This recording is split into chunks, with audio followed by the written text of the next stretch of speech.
নতুন পথের নতুন আলোর দিশারি হয়ে এগিয়ে চলুক সামনে। নমস্কার, শুভ সন্ধ্যা। আমাদের আবৃত্তি আঙিনা আয়োজিত শ্রুতি নাট্যমেলার আজ দ্বিতীয় সন্ধ্যা। ভীষণ ভালো লাগছে আজকের এই সন্ধ্যায় সকলের উপস্থিতি দেখে। যদিও এখনও সকলে উপস্থিত হতে পারেনি, কিন্তু আমরা যে কজন আছি উৎসাহ দেওয়ার জন্য সবাই আমাদের পাশে থাকুন। এভাবেই আমরা এগিয়ে যাব। আবৃত্তি আঙিনা বাচিক শিল্পের সঙ্গে যারা যুক্ত তাদেরকে যেমন পাশে চাই, সেরকম যারা ইচ্ছুক, যারা নিভৃতে বাচিক সংস্থার সঙ্গে যুক্ত আছে বা আবৃত্তির সঙ্গে যুক্ত আছেন, আমরা তাদেরও আমাদের সঙ্গে নিয়ে এগিয়ে চলতে চাই আরও সামনের দিকে, আরও উত্তরণের পথে। এভাবেই আমরা এগিয়ে যাব।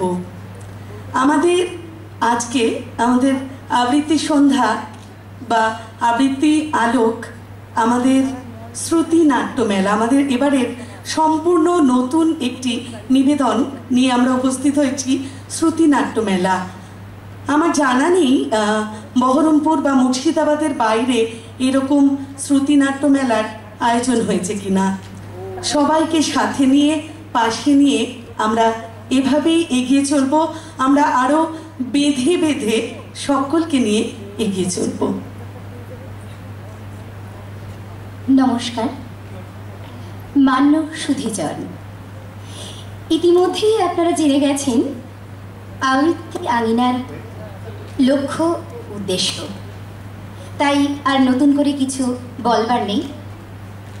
তবে আমরা এটুকু বলতে পারি, কবিতাকে ধরে আমরা একসাথে পথ চলতে চাই। আর তাই তো আমাদের ট্যাগলাইন আয় আরও বেঁধে বেঁধে থাকি। সত্যিই তাই, আরও বেঁধে বেঁধে থাকতে চাই। তবে শুধু আমরা কি কবিতাকে নিয়েই চলছি তা কিন্তু নয়। আমরা ইতিমধ্যেই আবৃত্তির প্রতিযোগিতা, আবৃত্তি মেলা এবং শ্রুতি নাট্য মেলাকেও আমরা জুড়ে নিয়েছি। তো একটা গাছ যেমন শাখা বিস্তার করতে করতে মহিরুহতে পরিণত হয়, আবৃত্তি আঙিনাও ঠিক সেরকমই।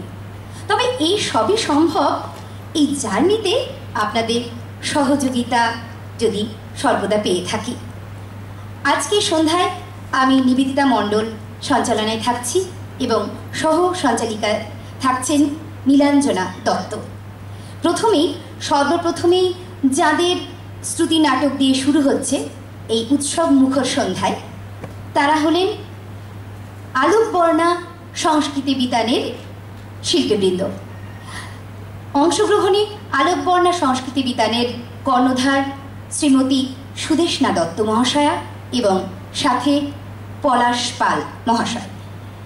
শ্রুতি নাটক চিত্রাঙ্গদা মান্ডি, রচনা কবি মল্লিকা সেনগুপ্ত। সকলকে আমাদের পক্ষ থেকে জানাই প্রণাম, নমস্কার। এবং যারা রয়েছেন